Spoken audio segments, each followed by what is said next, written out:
உம்ராவிற்கு ஹாஜிகளை அழைத்துச் செல்லும் புனித பணியில் பல வருடங்கள் அனுபவம் வாய்ந்த நிறுவனம் அல் மனாசிக் டிராவல்ஸ் ஷேக் அல் ஹாஜ் எம் மசூத் அஹ்மத் ஹாசிமி ஜேபி அவர்களின் வழிகாட்டலில் சிறப்பாக இடம்பெற்று வருகிறது. மேலதிக விவரங்களுக்கு அல் மனாசிக் டிராவல்ஸ் இலக்கம் 170 சர் ராசிக் ஃபரீத் மாவத்தை காத்தான்குடி 3. தொடர்புகளுக்கு 07790000115. ஹஜ் உம்ராவிற்கு அழைத்து செல்வதற்காக முஸ்லிம் சமய பண்பாட்டல்வர்கள் திணைக்களத்தின் அனுமதி பெற்ற நிறுவனம் Sahwan travels and tours private limited. தனியாகவோ குழுவாகவோ செல்வோருக்கான எமது சேவைகள் அனுபவம் மிக்க உலமாக்களின் வழிகாட்டல், விசா டிக்கெட் ஒழுங்குகள், 2 ஜும்ஆக்கள், 2 ஹரம்களுக்கு மத்தியில் தங்குமிடம், இலங்கை முறையிலான உணவு மற்றும் தேநீர் ஏற்பாடுகள், மக்கா, மதீனா, தாயிப் போன்ற வரலாற்று முக்கியத்துவம் வாய்ந்த ஜியாராக்கள். இவ்வனைத்து சேவைகளுக்கும் Sahwan travels and tours private limited, Meththaippalli வீதி, காத்தான்குடி 2. தொடர்புகளுக்கு 077481500. அஸ்ஸலாமு அலைக்கும் வரஹ்மத்துல்லாஹி வபரகாத்துஹு. இன்னல் ஹம்தலில்லாஹ் நஹ்மதுஹு வ நஸ்தஈனுஹு வ நஸ்தக்ஃபிருஹு வ நுஅமினு பிஹி வ நதவக்கலு அலைஹி வ நஊது பில்லாஹி மின் ஷுரூரி அன்ஃபுஸினா வ மின் ஸய்யிஆத்தி அமாலினா மை யஹ்திஹில்லாஹு ஃபலா முضில்ல லஹு வ மை யுضلل ஃபலா ஹாதிய லஹு ونشهد أن لا إله إلا الله وحده لا شريك له وأشهد أن محمدا عبده ورسوله أما بعد أعوذ بالله من الشيطان الرجيم بسم الله الرحمن الرحيم إن أكرمكم عند الله أتقاكم صدق الله العلي العظيم قال رسول الله صلى الله عليه وسلم الناس سواسية كأسنام المسطح صدق رسول الله صلى الله عليه وسلم. அல்லாஹ்வுடைய நல்லடியார்களே, மதிப்புக்குரியவர்களே, புனிதமான ரமலானை நாங்கள் அடைந்திருக்கின்றோம். இந்த ரமலானிலே பல முக்கியமான பல விடயங்களை தாங்கி வந்திருக்கக்கூடிய இந்த ரமலானை பிரயோசனம் உள்ளதாக, எங்களுடைய பாவங்களை கரிக்கக்கூடியதாக மாற்றிக்கொள்ள வேண்டியது ஒவ்வொருவருடைய கடமையாகவும் தேவையாகவும் இருந்து கொண்டிருக்கின்றது. இந்த அடிப்படையிலே இன்றைய சஹர் சிந்தனையிலே அல்லாஹ் தஆலா இஸ்லாம் கூறும் சமத்துவம் பற்றிய சில விடயங்களை தொட்டு காட்டி சிந்தனைக்கு விருந்தாக உங்களுக்கு தரலாம் என ஆசிக்கின்றேன்.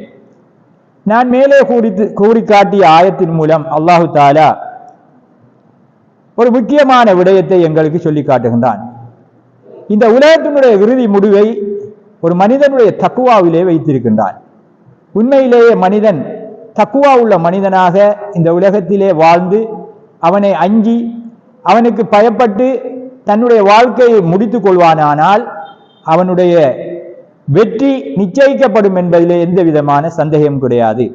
ஆகவே அல்லாஹ் தஆலா அந்த குர்ஆன் ஆயத்திலே சொல்லுகின்ற போது இன்ன அக்ரமக்கும் இந்தல்லாஹி அத்காக்கும், அல்லாஹ் தஆலா இடத்திலே மிக கண்ணியமானவர்கள் யாரென்றால் உங்களிலே தக்குவா உடையவர்கள் என்று அல்லாஹ் தஆலா சொல்லி காட்டுகிறார். ஆகவே ஒரு தக்குவா உள்ள மனிதன் பாவத்தை செய்வதற்கு அஞ்சுவான். அது முக்கியமான விடயம் அவனிலே இடம்பெற்று கொண்டிருக்கும். பாவத்தின் பக்கம் திரும்பி பார்க்க மாட்டான். பாவத்தை செய்வதற்கு அவன் தூண்டப்படவும் மாட்டான்.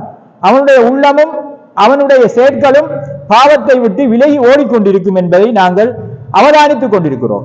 ஆகவே அல்லாஹ்வுடைய நல்லடியார்களே, எந்த விடயமாக இருந்தாலும், எந்த காலமாக இருந்தாலும், எந்த இடமாக இருந்தாலும் ஒரு மனிதனிடத்திலே தக்குவா, இறையச்சம், பயம் அவனுடைய உள்ளத்திலே குடிகொண்டிருக்குமானால் அவன் பாவத்தை விட்டு மீண்டவனாக ஆகிவிடுவான். ஆகவேதான் ரசூலுல்லாஹி ஸல்லல்லாஹு அலைஹி வஸல்லம் சொல்லுகின்ற போது ஒரு மனிதன் எவ்வாறு வாழ வேண்டும், எந்த அளவு சமத்துவமானவனாக அவன் வாழ வேண்டும் என்பதற்கு ஒரு உதாரணத்தை சொல்லி காட்டினார்கள்.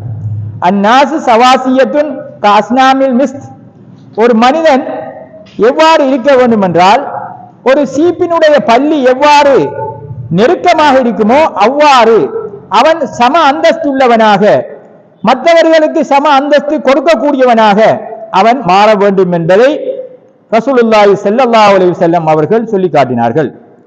அதே போன்று உமர் ரலியல்லாஹு அன்ஹு அவர்களுடைய சபைகளிலே அவர்களுடைய காலத்திலே நடைபெற்ற சில சம்பவங்களை அவதானித்து ஒரு விடயத்தை சொல்லி வைத்ததையும் நாங்கள் இங்கே எங்களுடைய சமத்துவத்துக்கு சான்றாக நாங்கள் எடுத்துக்கொள்ளலாம்.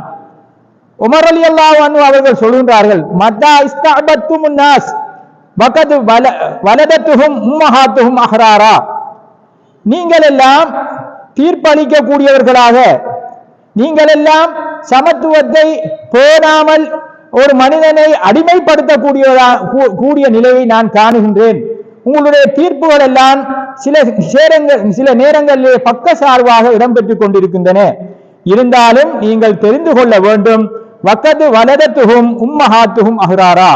நீங்கள் தீர்ப்பு கொடுக்கக்கூடியவர்கள், நீங்கள் உங்களுடைய தீர்ப்புகளை நீங்கள் செய்கின்ற போது நீங்கள் கவனிக்க வேண்டிய முக்கியமான விடயம் என்னவென்றால், இந்த உலகத்திலே பிறந்திருக்கக்கூடிய ஒவ்வொருவரும் சுதந்திரமானவர்கள்.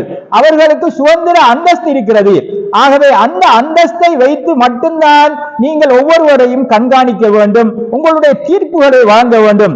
நீங்கள் அவர்களை அடிமைத்தனத்தை கொண்டு அவர்களை உள்வாங்கி நீங்கள் தீர்ப்புகளை செய்யக்கூடாது என்று உமர் ரலியல்லாஹு அன்ஹு அவர்கள் சொல்லி காட்டுகின்றார்கள்.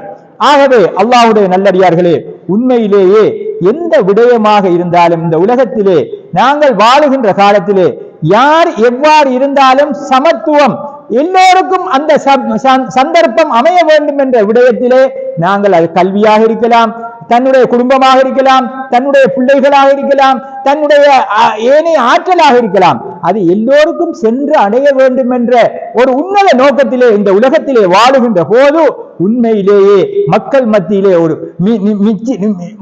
மத்தியிலே அது எடுபடக்கூடிய, அது தெளிவாக விளங்கக்கூடிய ஒரு அந்தஸ்தாக அமையும் என்பதிலே எவ்வித மாற்று கருத்தும் கிடையாது. ஆகவே அல்லாஹ்வுடைய நல்லடியார்களே, இது ஒரு சிந்தனையாக எங்களுடைய வாழ்க்கையிலே இந்த விடயத்தை தன்னுடைய வாழ்க்கையிலே எடுத்து எந்த நேரத்திலும் எந்த இடத்திலும் எந்த இடத்திலும் நாங்கள் சம அந்தஸ்துடையவர்களாக வாழ்வதற்கு வல்ல ரஹ்மான் எங்கள் அனைவருக்கும் துணை செய்வானாக என கூறி இந்த நற்சிந்தனை முடித்து விடைபெறுகின்றேன். வாஹிர் தவானான் அல்ஹம்துலில்லாஹி ரப்பில் ஆலமீன்.